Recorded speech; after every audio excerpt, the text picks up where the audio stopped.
Good morning everyone. आज हम digital electronics में बुलियन अलजेब्रा की बात करेंगे कि हमारा बुलियन अलजेब्रा होता क्या है। An algebra which deals with the binary number system is known as Boolean algebra. ये कह रहा है कि वो अलजेब्रा जो कि हमारा बाइनरी नंबर सिस्टम के साथ डील करता है उसको हम क्या बोलते हैं, बुलियन अलजेब्रा बोलते हैं। बाइनरी नंबर्स क्या होते हैं हमारे, जो 0 और 1 की फॉर्म में होते हैं, उन नंबर्स को हम क्या बोलते हैं, बाइनरी नंबर्स बोलते हैं। ठीक है, अब इसके कुछ रूल्स हैं बुलियन अलजेब्रा के जो कि मोस्ट इम्पोर्टेंट है, आपको याद होने ही होने चाहिए।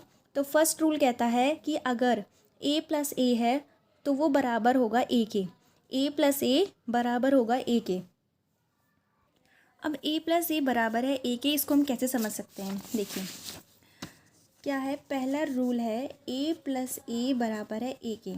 ठीक है, तो मान लीजिए हमारी a की वैल्यू 0 है। पहले हमने लेट किया कि a की वैल्यू 0 है, तो हम 0 प्लस 0 करेंगे तो क्या आएगा, 0 ही तो आ रहा है हमारा। ठीक है, अगर a की वैल्यू 1 होगी तो 1 प्लस 1 करेंगे तो क्या आएगा, हमारा 1 ही आएगा। ठीक है, तो ये हमारा पहला रूल हो गया। सेकंड रूल कहता है कि a प्लस 1 बराबर होगा 1 के। सेकंड क्या कहता है, a प्लस 1 इक्वल होगा 1 के। अब मानो कि a की वैल्यू हमारी 0 है, तो 0 प्लस 1 किसके इक्वल आ रहा है, 1 के ही आ रहा है। ठीक है, अब a की वैल्यू 1 रख के देख लो, 1 प्लस 1 किसके इक्वल आएगा, 1 के ही इक्वल आएगा। ठीक है, नेक्स्ट देखते हैं a का बार, a का ट्रांसपोज प्लस 1, बार भी कह सकते हैं ट्रांसपोज भी कह सकते हैं। इसका मतलब तो पता होगा कि a का ट्रांसपोज क्या होगा। जैसे कि हमारा a की वैल्यू 0 है तो जो उसका ट्रांसपोज हो जाता है ना, वो 1 में कन्वर्ट हो जाता है, मतलब कि a का ट्रांसपोज हो जाएगा 1। ठीक है, या हम इसको बार भी कह सकते हैं। ठीक है, और जैसे कि हमारा अगर a की वैल्यू 1 है तो बार में वो क्या आ जाएगी, हमारी 0 आ जाएगी। ठीक है, तो थर्ड जो हमें बोलता है a का ट्रांसपोज प्लस 1 बराबर होगा 1 के। मान लीजिए हमारी a की वैल्यू 0 है, तो 0 के लिए हम यहाँ पर पुट करते हैं। ठीक है, तो 0 प्लस 1 क्या आएगा, हमारा 1 आएगा, और क्या आ रहा है, हमारा 1 आ रहा है, तो LHS बराबर हो गया RHS के। नेक्स्ट, अगर a की वैल्यू मैं 1 लेती हूँ, ठीक है, सॉरी ये वाला गलत हो गया है, हम इसको दोबारा समझते हैं। ये कहा है कि a का ट्रांसपोज प्लस 1 बराबर है 1 के। ठीक है, ये कहा है। अब मान लीजिए a की वैल्यू 0 है तो उसका ट्रांसपोज क्या होगा, 1 आएगा। ठीक है, और अब यहाँ पर ये वैल्यू पुट कर देते हैं, तो 1 प्लस 1 कितना हो जाएगा, 1 ही तो आएगा, तो ये हमारा ठीक है प्रूफ हो गया। फिर नेक्स्ट है हमारा, अगर मैं a की वैल्यू 1 ले लेती हूँ तो इसका ट्रांसपोज कितना हो जाएगा, 0 हो जाएगा, तो 0 प्लस 1 भी क्या होता है, 1 ही होता है। तो एक चीज़ याद रखनी है, अगर 1 प्लस 1 है तो भी 1 होगा, 0 प्लस 1 है तो भी 1 ही होगा। ठीक है, ये हमारी डिजिटल इलेक्ट्रॉनिक्स है, इसमें हमारा ऐसे ही होता है। अब देखिए नेक्स्ट देखते हैं। नेक्स्ट कहता है कि a प्लस 0 है तो a आएगा, क्या आएगा, a प्लस 0, a प्लस 0 है तो a आएगा। ये कह रहा है अगर मैं a की वैल्यू 0 रख लेती हूँ तो 0 प्लस 0 कितना आएगा, 0, मतलब वापस a ही आ रहा है। अगर मैं a की वैल्यू 1 रख लेती हूँ तो देखिए यहाँ पर 1 पुट करते हैं, तो 1 प्लस 0 कितना आएगा, 1, मतलब वापस हमारा a ही आ रहा है, a रखने पर a ही आना चाहिए, तो हमें वही मिल रहा है, तो थर्ड भी प्रूव हो गया। फोर्थ में कहा है a प्लस ए का ट्रांसपोज बराबर होगा 1 के। ठीक है, क्या है, a प्लस ए का ट्रांसपोज बराबर होगा 1 के, तो पुट करते हैं वही। अगर a की वैल्यू मैं 0 लेती हूँ तो a का बार हमारा 1 हो जाएगा, तो अब वैल्यूज़ पुट कर देते हैं यहाँ पर। 0 प्लस a के बार की वैल्यू 1 है और वो किसके इक्वल आ रही है, 1 के ही इक्वल आ रही है, तो ये भी मतलब कि LHS बराबर हो गया RHS के।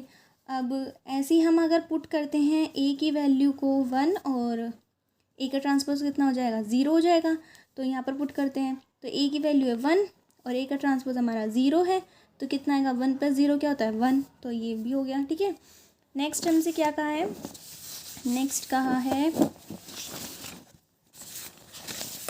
कि a डॉट ए बराबर होता है a के। a डॉट ए, ये जो है ना a डॉट ए बोलते हैं इसको। तो फिफ्थ में कहा है कि a डॉट ए इक्वल होगा a के। अब देखते हैं, पुट करते हैं हम a की वैल्यू को 0। ठीक है, मैं 0.0 लिखूँगी तो कितना आएगा, 0 ही तो आएगा, तो वापस हमें यही मिल रहा है।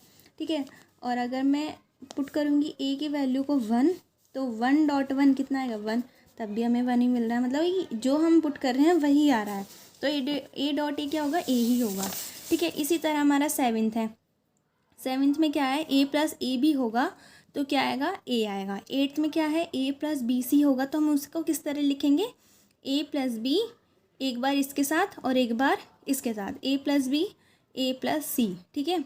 और ए का बार का भी बार क्या होता है, ए होगा। जैसे कि इसको हम इस तरह समझ सकते हैं, मैंने ए की वैल्यू क्या ले ली, 0 ले ली, ठीक है। अब मुझे इसका बार लेना है तो 1 आएगा, ठीक है। अब इसका डबल बार लेना है, दोबारा से मैंने इसका बार लिया तो 1 का क्या हो जाएगा, 0 हो जाएगा। तो वापस हमें ए ही मिल गया, ठीक है। जिससे हम चले थे वही हमें वापस मिल गया, ठीक है। नेक्स्ट है हमारा some important laws. Boolean algebra में हमारे कुछ इम्पोर्टेंट लॉज हैं, ठीक है, जो कि हमें याद रखने ही रखने हैं। पहला है हमारा कॉम्यूटेटिव लॉ। ये कहता है कि ए प्लस बी जो होगा वो बराबर होता है बी प्लस ए के। और अगर हम इसको डॉट में देखें तो ए डॉट बी इक्वल होता है बी डॉट ए के, ठीक है। नेक्स्ट है हमारा एसोसिएटिव लॉ। एसोसिएटिव लॉ ये कहता है A plus bracket B plus C bracket, ठीक है। तो ये जो है हमारा ए इसके साथ आ जाता है, तो ए प्लस बी का bracket plus C. Distributive law क्या कहता है, डिस्ट्रीब्यूटिव लॉ कहता है A plus B C equal to, ये एक बार ए इसके साथ आएगा, एक बार ए इसके साथ, मतलब कि सी के साथ आएगा, तो A plus B dot A plus C हो जाता है, ठीक है। ये थे हमारे कुछ इम्पोर्टेंट लॉज। और एक है हमारा मोस्ट इम्पोर्टेंट लॉ जिसको हम क्या बोलते हैं, डिमॉर्गन्स लॉ। फोर्थ है हमारा डिमॉर्गन लॉ। डिमॉर्गन लॉ में क्या है कि अगर ए डॉट बी का बार है, ठीक है, ए डॉट बी का होल बार है तो हम उसको कैसे लिखते हैं, ए का बार प्लस बी का बार। अगर ए प्लस बी का होल बार है तो हम उसको लिखेंगे ए का बार डॉट बी का बार। ये मोस्ट इंपॉर्टेंट है डिमॉर्गन्स लॉ, याद रखना ही रखना है। अब देखते हैं इसके कुछ क्वेश्चंस। फर्स्ट क्वेश्चन है ए प्लस बी का बार और ये प्लस है ए डॉट बी का बार, ठीक है, होल बार। अब हम इसको डिमॉर्गन से करेंगे, ठीक है। किससे करेंगे हम, डिमॉर्गन से। तो डिमॉर्गन से हम ए प्लस बी के होल बार को क्या लिख सकते हैं, ए का बार डॉट बी का बार। तो हमने इसको यहाँ पे क्या लिख दिया, ए का बार डॉट बी का बार प्लस ऐसी का ऐसी आ गया। फिर ए डॉट बी का होल बार, डिमॉर्गन से हम कैसे कैसे लिख सकते हैं, ए का बार प्लस बी का बार। तो हमने ऐसे लिख दिया ए का बार प्लस बी का बार। अब ये हमारा ए का बार डॉट बी का बार प्लस ये ए का बार प्लस बी का बार है, ठीक है। अब हमने इन दोनों में से ए को कॉमन ले लिया है, मतलब ए के बार को कॉमन ले लिया है, तो ए का बार कॉमन आ गया। अंदर बचा है हमारा बी का बार प्लस 1 और प्लस बी का बार। तो जो बी का बार प्लस 1 है इसको हम कैसे लिख सकते हैं, बूलियन अलजेब्रा के रूल देखते हैं। तो बूलियन अलजेब्रा का रूल कहता है कि अगर हमारा ए प्लस 1 है तो 1 आएगा, अगर ए का बार प्लस 1 है तो भी 1 ही आएगा। ये हमने प्रूफ भी किया था अभी थोड़ी देर पहले। तो हमने यहाँ पर वही किया है, यहाँ पर ए की जगह बस बी है, ठीक है। तो बी का बार प्लस 1 क्या हो जाएगा, इसकी वैल्यू क्या हो जाएगी, 1। तो यहाँ पे सिर्फ क्या बचेगा, ए का बार और प्लस बी का बार। तो ये हमारा आंसर होगा, ठीक है। एक क्वेश्चन और देख लेते हैं, विच इज़ इनकरेक्ट। हमें इसमें बताना है कौन सा इनकरेक्ट है। तो पहला ले लेते हैं, पी का bar Q plus P Q is equal to Q. ये कह रहा है कि ये जो है ये क्यू के इक्वल आना चाहिए। तो देखते हैं, सबसे पहले हम क्या करेंगे, इन कॉमन देखते हैं कॉमन क्या है इसमें। इन दोनों में हमारा क्यू कॉमन है तो हमने क्यू को कॉमन ले लिया है। अंदर बचा हमारा पी का बार प्लस पी। अब हम रूल्स पर आ जाते हैं, ये रूल्स याद होने चाहिए। देखिए रूल कहता है कि ए प्लस ए का बार होगा तो 1 होगा, और यहाँ पर हमें क्या क्या है, यहाँ पर पी प्लस पी का बार, ए की जगह बस पी आ गया है, ठीक है। तो ए प्लस ए का बार 1 होगा, तो हमारा पी का बार प्लस पी क्या होगा, 1 ही होगा। तो क्यू इक्वल टू क्यू आ गया, ठीक है। तो यहाँ पर क्यू ही तो आ गया और हमें क्या चाहिए था, क्यू ही चाहिए था राइट हैंड साइड में। तो हमारा क्या आ गया, ये वाला फर्स्ट आंसर करेक्ट है। और भी देख लेते हैं, ठीक है, चेक कर लेते हैं। पी प्लस क्यू का bar into P plus Q equal होगा पी के। अब इन देख लेते हैं, यहाँ पर सेकेंड ले लिया हमने, पी प्लस क्यू का बार पी प्लस क्यू इक्वल है पी के। तो हम अंदर मल्टीप्लाई कर देते हैं, पी से पहले इसके साथ करते हैं, फिर इसके साथ करेंगे, ठीक है। तो पी इंटू पी हो जाएगा और पी डॉट क्यू हो जाएगा, प्लस क्यू का बार पी आ जाएगा, ठीक है, प्लस क्यू का बार और क्यू आ जाएगा, ठीक है।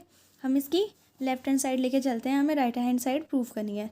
तो हमारा पी डॉट पी क्या होता है, पी। अभी हमने देखा था बूलियन अलजेब्रा में रूल्स में ए डॉट ए क्या होता है, हमारा ए ही होता है। तो ए की जगह पी की जगह ए की जगह हमारा पी है, तो हम पी डॉट पी की जगह क्या आ गया, P plus P Q as it is, ये भी एज इट इज़। और क्यू डॉट क्यू का बार क्या होगा, ज़ीरो। देखो क्यू, अगर ए डॉट ए का बार है तो वो ज़ीरो होता है, अगर ए डॉट ए है तो वो ए होता है। अब हमें यहाँ चाहिए ए मतलब क्यू डॉट क्यू बार, तो वो किसके इक्वल होगा, ज़ीरो के। तो हमारी ये वाली टर्म किसके इक्वल हो गई, ज़ीरो के। अब यहाँ पर क्या बचा, P plus P Q plus Q bar P. अब हमने इन दोनों में से कॉमन ले लिया है पी कॉमन ले लिया है तो क्यू प्लस क्यू बार बचा, ठीक है। और क्यू प्लस क्यू बार किसके इक्वल होता है, 1 के, ठीक है। ये रहा हमारा क्यू प्लस क्यू का बार 1 के इक्वल होगा, मतलब ए प्लस ए का बार 1 के इक्वल होता है, तो क्यू प्लस क्यू का बार भी किसके इक्वल हो गया, 1 के। यहाँ सिर्फ क्या बचा, पी, और पी प्लस पी क्या होगा, पी होगा, ठीक है। तो ये वाला हमारा करेक्ट है, ठीक है, ये भी हमारा करेक्ट है। अब नेक्स्ट देख लेते हैं, P plus Q is equal to Q, ठीक है। ये कह रहा है कि P plus Q is equal to Q होना चाहिए। तो देख लेते हैं चेक करके, हमने क्या किया है, पी के अंदर मल्टीप्लाई कर दिया है P dot P plus P dot Q, ठीक है। अब P dot P, A dot A क्या होता है, ए ही होता है, तो पी डॉट पी भी क्या होगा, पी होगा, प्लस पी डॉट क्यू। अब पी कॉमन ले लिया है तो ए प्लस क्यू आ गया, अब मतलब 1 प्लस क्यू आ गया। अब 1 प्लस क्यू किसके इक्वल होता है, यहाँ पर देख लेते हैं, 1 प्लस क्यू होगा मतलब ए प्लस 1 होगा तो वो 1 के इक्वल होगा, तो ये भी तो वही है, तो ये 1 के इक्वल होगा, तो पी आया है आंसर में। हमें क्या चाहिए था, क्यू, तो ये वाला हमारा इनकरेक्ट है। और हमें क्या बताना था कि इनमें से इनकरेक्ट कौन सा है। अब लास्ट बचा है, उसको भी देख लेते हैं, पी का बार क्यू का बार आर का बार प्लस पी का बार क्यू का बार आर इज इक्वल टू आना चाहिए पी का बार क्यू का बार। तो सबसे पहले हम क्या करेंगे, इन दोनों में से कॉमन ले लेते हैं आर, इन दोनों में से कॉमन आ रहा है, पी का बार क्यू का बार कॉमन आ रहा है, कॉमन ले लिया है, अंदर बचा आर का बार और प्लस आर, ठीक है। हमें राइट हैंड साइड में चाहिए पी का बार क्यू का बार। अब देखिए आर का बार प्लस आर, रूल्स पर आ जाते हैं, ए प्लस ए का बार 1 के इक्वल होता है, वहाँ पर हमारा आर है, तो आर प्लस आर का बार किसके इक्वल होगा, 1 के। तो सिर्फ क्या बचा, पी का बार क्यू का बार, और वही हमारी राइट हैंड साइड में, तो विच इज़ करेक्ट। तो इन चारों में से हमारा थर्ड वाला हमारा इनकरेक्ट था। होप सो आपको ये वीडियो पसंद आई होगी, और अगर आपको वीडियो पसंद आए तो चैनल को हमारे को सब्सक्राइब करना और वीडियो को लाइक करना ना भूलें। Thank you.